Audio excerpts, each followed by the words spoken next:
Les librairies indépendantes. Choix, conseils, découvertes. Entrée libre.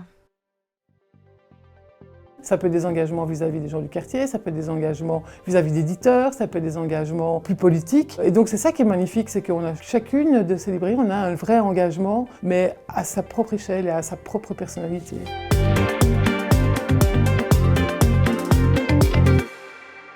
Le principal dans la notion d'indépendance pour une librairie, c'est la liberté d'assortiment. C'est-à-dire qu'on n'est pas forcé de vendre certains livres plutôt que d'autres. Personne ne nous dicte notre politique, on est libre du choix.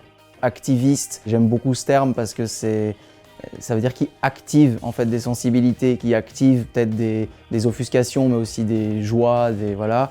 Je trouve cette optique-là très intéressante par rapport à ce que peut faire un livre, parce que finalement, un livre ne peut peut-être pas faire énormément, mais ça, il peut faire. En matière de livres en français, il y en a plus d'une centaine qui sortent chaque jour.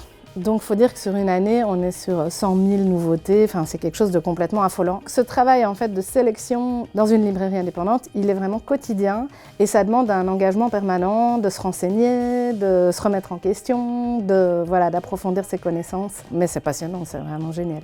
Je crois que les libraires doivent faire des choix forts, tout en étant conscients des impératifs économiques et en même temps des enjeux politiques du moment. Et donc plein de questions se posent en termes d'écologie, c'est est-ce qu'on achète des livres qui sont fabriqués en Chine? Est-ce possible de s'en passer ou pas? Est-ce qu'on peut influencer ça? Est-ce qu'on achète des livres qui prônent des idées très à droite, genre fascistes, disons? Mais jusqu'à quel point, où s'arrête-t-on?